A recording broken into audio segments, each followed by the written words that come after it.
Think about the last time you bought guacamole, like right in the middle of a freezing winter. Right, just totally out of season. Exactly. Or, how you just sort of expect a new smartphone every single year to drop with a noticeably better camera or a faster microchip and, a sleeker design. Yeah, it's just expected at this point. It is. And for the longest time, we also expected these dirt cheap mortgages, just thinking capital would, always be virtually free and abundant. We look at all of this, the on demand produce, the hyper advanced tech, the easy money, and we assume, well, this is just the normal, unending march of human progress. Like it's just a straight line going up forever. Yeah, exactly. But today, we're taking a deep dive into an idea that honestly shatters that assumption completely. We are looking at The End of the World is Just the Beginning, a book by geopolitical strategist Peter Zeihan. It's a pretty heavy title. Very heavy. And our mission today is to explore Zeihan's premise that the past 75 years of global peace and economic growth, well, they weren't the normal state of human affairs at all. Not even close, actually. Right. In fact, they were this artificial, highly temporary era that is currently collapsing. And we are going to try and map out exactly what the new fractured world will look like on the other side. And it's a premise that really forces you to step back, to discard this baked-in assumption we all have for you, me, that tomorrow is just going to look like today, but like slightly faster and slightly cheaper. Yeah, the inevitable tech upgrade. Exactly. Zeihan's analysis strips away all the political noise and looks purely at structure. He uses geography and demographics as his primary predictive tools. Which is fascinating, ignoring the politics completely. Right, because at the end of the day, geography dictates the physical reality of what is even possible in a given region. And demographics dictate whether you actually have the labor, the consumers, and the capital to pull it off. Okay, let's unpack this. Because Zeihan presents this core argument that since the end of World War II, humanity has been living in what he calls a perfect moment. A very specific, very rare moment. Yeah. We've been on this continuous, wildly accelerated trajectory of cheaper, better, faster. It's like we've been on a 75-year steroid-fueled sprint where the single guiding light for our entire species was just the concept of more. More consumption, more production, more global integration. Right. Just more of everything. And what's really fascinating here is understanding exactly why that happened. Because, this period wasn't just the natural, inevitable result of human ingenuity finally leveling up. It wasn't just us getting smarter. No, not at all. It was actually a deliberate, highly orchestrated geopolitical strategy. Coming out of World War II, the United States created this unprecedented security architecture. The book simply calls it the Order. The Order? Yeah. Sounds very sci-fi. It does, yeah. But basically, the U.S. bought a global alliance to contain the Soviet Union. And the currency they used to buy that alliance was the United States Navy. Which is wild when you really think about the mechanics of it. They essentially said to the rest of the world, hey, we will protect all global ocean trade. Exactly. They guaranteed secure maritime transport for any nation that joined the alliance. And that was whether that nation had a deepwater navy of its own or not. Oh, wow. So you didn't even need your own military to be safe on the water. Right. And this was a profound, world-altering shift. Suddenly, for the very first time in human history, nations could trade safely across oceans without needing massive military forces to protect their merchant ships. That is a massive deal. It completely decoupled economic success from military might. Which brings up a way I really like to visualize this. Imagine the global economy under this order as a single giant hometown. Okay, I like that. And because everyone feels perfectly safe in this town, everyone hyper-specializes. Taiwan becomes the guy down the street who does nothing but manufacture incredibly complex semiconductors. Right. Brazil becomes the town's massive soy farm. Germany is the workshop producing all the heavy, highly complex industrial machinery. But they can only afford to specialize like that Yeah. because the U.S. is acting as the town's invincible security guard. Yes, making sure everyone can trade their niche goods safely for the food and fuel they actually need to survive. So the obvious question is, if the U.S. is withdrawing into, a not my pig, not my farm mindset now that the Cold War is 30 years in the rearview mirror, doesn't that whole specialized town completely fall apart? Well, if we connect this to the bigger picture, your analogy perfectly captures the structural vulnerability we're facing right now. Without American strategic overwatch, that fundamental baseline assumption of safe global transport just evaporates. The security guard goes home. Exactly. Long-haul ocean shipping degrades from being the boring, normal operational standard to being a high-risk exception. And without the ability to safely and cheaply move stuff, that single global town shatters into isolated, mutually antagonistic pieces. Wow. Without global peace, countries simply cannot risk relying on their partners halfway across the world for critical supplies, so they just stop specializing. Which means we lose all those efficiencies. Right. That incredible economic mechanism that gave us the greatest technological advancement in history begins to unravel, all because the physical reach of trade shrinks drastically. So the security guard is leaving the building. But it's not just the geopolitics unraveling here. There is a biological timer running out, too. It's a very fast-ticking timer. Yeah. Zehan makes this incredible point about how industrialization drove us out of the country and into cities, and how that fundamentally altered human reproduction. Because on an agrarian farm, kids are an economic asset. They're literally free labor to help bring in the harvest. Right, but the second you move into a modern city... Children instantly transition into incredibly expensive urban liabilities. Exactly. You have less space, they require years and years of education, and they don't contribute a single dime to the household income for, a couple of decades. Yeah, it structurally rewired how we build families. And that led to a massive, irreversible collapse in global birth rates. Which leads us to demographics. And this brings us to a staggering statistical tipping point that the author highlights. In the year 2019, for the very first time in human history, there were more people on Earth aged 65 and older than there were children aged 5 and under. Wait, really? Right. That already happened? Yes, in 2019, let that sink in. We have fundamentally inverted the human demographic pyramid.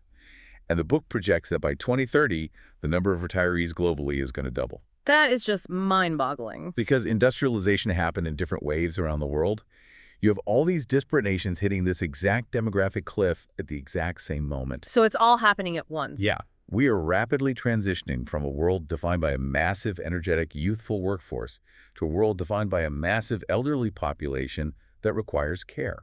Okay, here's where it gets really interesting, because I know exactly what you were thinking as you listen to this.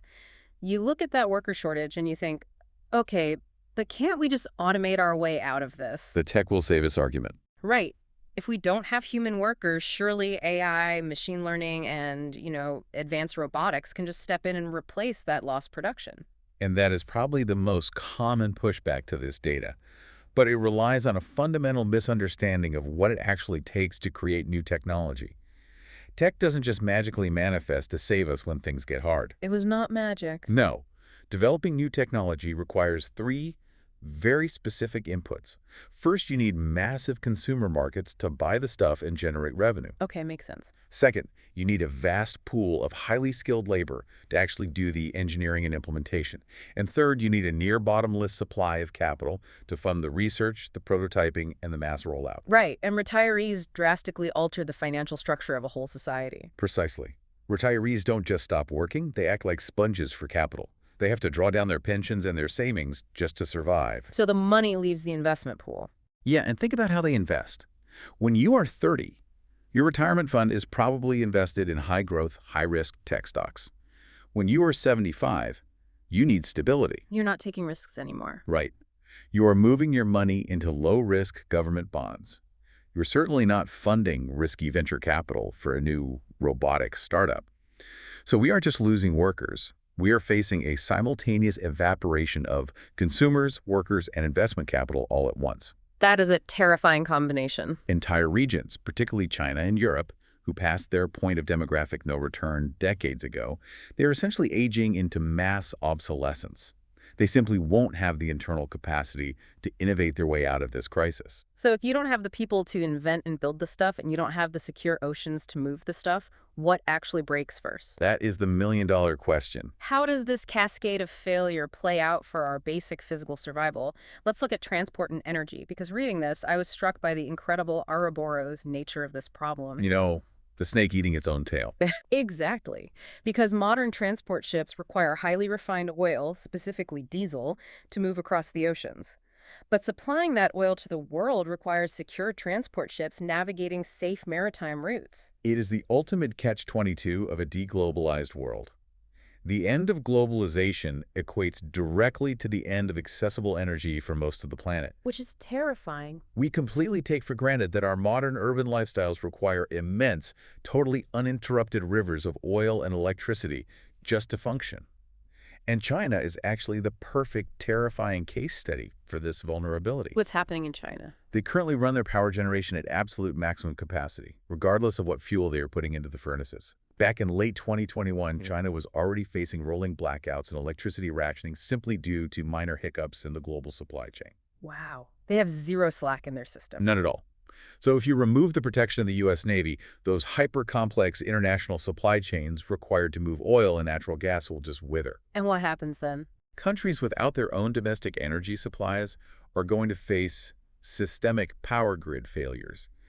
And this is vital. You cannot maintain urban density without electricity. Right, because of the basic infrastructure. You need power to pump water up into apartment buildings and to run the sanitation systems.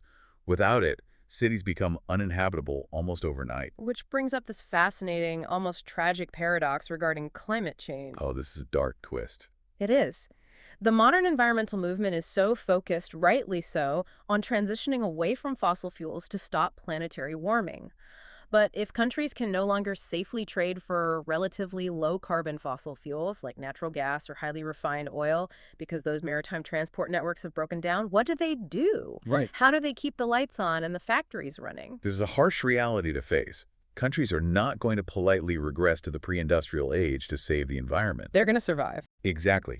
If the global supply of natural gas gets cut off, they will burn whatever energy sources they can dig out of the ground locally to keep their societies from collapsing. Right. And for the vast majority of the world, that local fuel source is coal. And not even the good stuff. No, exactly. We're talking about low-caloric, highly polluting brown coal known as lignite. Burning lignite generates significantly more carbon emissions and toxic particulate matter than burning natural gas or standard oil. Oh, man. So we are staring down the barrel of a highly probable scenario where the world becomes darker, poorer, and highly deglobalized, but we're still actively increasing global greenhouse gas emissions. That's depressing. The assumption that an economic collapse will just naturally solve climate change for us is totally structurally flawed. Okay, so no power, no shipping. That sounds miserable, but humanity survived without electricity before. The real panic sets in when you realize how dependent our food supply is on this exact same fragile system. Yeah, agriculture is a real vulnerability. By the way, my favorite random fact from reading this section, wheat is literally the reason we have cheese. Oh, yeah, I loved that part. It's true. We finally settled down to grow wheat, which meant we could domesticate local animals, and boom, eventually someone figures out cheese. It's a fun little historical accident. But honestly, the way we make food today is nothing like that localized natural cycle. It's a hyper-industrial process. It is entirely reliant on a web of global inputs. Think about the avocado you buy at the grocery store. Right, the on-demand winter avocado. Getting that avocado to your plate requires heavy agricultural equipment manufactured in one country, which is powered by diesel fuel refined in another. It requires globally sourced fertilizers. It's insane how spread out it is. The potash might come all the way from mines in Canada, while the phosphates are shipped in from Morocco. And then you need complex, refrigerated cargo ships to move the harvest across the world before it turns to mush. You're taking rock from a desert in Africa, putting it on a ship powered by Middle Eastern oil, sailing it to a farm in the Americas, just to grow enough food. It's mind-boggling when you see the strings. And Zion doesn't sugarcoat the outcome here. He states bluntly, a world with fewer foodstuffs is a world with fewer people. Just direct math. If the global transport and energy systems break down, the global agricultural system breaks down right alongside them. The carrying capacity of the planet, the literal number of human beings the Earth can keep alive, will radically diminish. So who is the most exposed here? If this global agricultural web shatters, whose populations face the greatest vulnerability in this post-globalized landscape? The countries at the highest risk are the ones that utilize modern agricultural technologies to artificially boost their populations way, way beyond their historical pre-industrial environmental limits. Like places that naturally couldn't support that many people? Exactly. If your nation relies heavily on imported food, imported chemical fertilizers, or imported energy just to pump water for irrigation, you are looking at catastrophic systemic failures. Because you can't replace those inputs locally. Right. Without those inputs, crop yields don't just dip, they plummet. Zion points out that entire countries will essentially be forced backward into their pre-industrial agricultural practices. And that means. And the direct, unavoidable math of reverting to pre-industrial farming is a reversion to pre-industrial population levels. It means devastating famines. It means mass demographic contraction. We are heading back to an era where your local geography once again dictates whether you survive. So what does this all mean for us? I mean, is there any silver lining in this incredibly grim map of global collapse? Well, actually, there is for some. Are there any regions actually positioned to weather this transition without falling apart? Because the book points heavily to the United States as the massive exception to the rule here. And it comes down to a combination of geographical and demographic luck that is entirely unique to North America. Okay, let's start with demographics. Let's look at demographics first. While the rest of the developed world, places like Germany, Japan, Italy, are aging rapidly into mass retirement, the U.S. actually maintains a relatively stable demographic structure. And we can thank the millennials for that, right? Yes, exactly. They can largely thank the millennial generation for that. The millennials provide a massive, vital base of consumers, taxpayers, and workers that most other advanced economies simply do not possess anymore. And geographically, the U.S. is essentially playing the game on easy mode. Absolutely. It is incredibly insulated. It faces no existential regional security threats on its borders. It maintains total naval dominance over the global oceans. So if it needs something, it can go get it safely. Meaning, if it wants to protect a specific supply chain for its own needs, it easily can. But crucially, it possesses an unparalleled network of internal, naturally navigable rivers. The Mississippi Basin. Right. The greater Mississippi Basin alone provides more miles of navigable waterways than the rest of the world combined. This allows the U.S. to move agricultural and industrial goods domestically at an incredibly cheap cost, totally secure from outside interference. And the energy independence piece is huge. The detail regarding natural gas in the U.S. really struck me. Oh, it's a massive advantage. While regions like Western Europe are out there routinely paying exorbitant prices, like, $10 per 1,000 cubic feet for natural gas, and constantly having to navigate hostile transit states and complex geopolitics just to keep their homes warm. The U.S. has a completely different reality. They essentially extract natural gas as a cheap, ultra-abundant byproduct of their shale oil extraction process. In fact, American energy companies produce so much natural gas that they sometimes literally have to flare it off. Just burn it straight into the atmosphere. Yeah, because they can't even build the pipes and distribution infrastructure fast enough to capture and sell it all. It's crazy. And that sheer abundance of cheap, localized energy fuels an incredible internal resilience. Zihan uses a great personal anecdote to illustrate what this kind of localized supply chain independence looks like. The one about his house in Colorado. Yes, he lives in Colorado. He fuels his car with gasoline refined locally from Colorado crude oil. The asphalt on his roads originates from Oklahoma. The wood framing his house comes from Montana forests. Almost entirely domestic. And the telecom hardware, keeping him connected to the internet, uses steel forged in Ohio and plastics refined in Texas. The U.S. has the raw materials, the geographical diversity, and the internal redundancy to just shuffle products domestically. They don't need the rest of the world as much. They can sustain an advanced, industrialized economy largely within their own borders. It is a strategic luxury that almost nobody else on Earth has right now. So while the rest of the world faces a structural unraveling, the United States is positioned to be largely shielded from the absolute worst impacts. Wow. Okay, let's bring this all together. The core takeaway from Zihan's analysis is that this hyper-connected, fast-paced world we're living in is absolutely not the eternal norm. It's an illusion of normalcy. Yeah.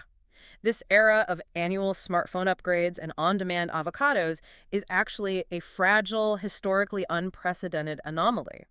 It was entirely driven by American security guarantees that made the oceans safe for everyone, combined with a unique, temporary global demographic window that provided endless, cheap labor and capital. Both of those foundational pillars are expiring right now. And the global system built on top of them is fracturing. I will leave you with a final thought to ponder as we wrap up.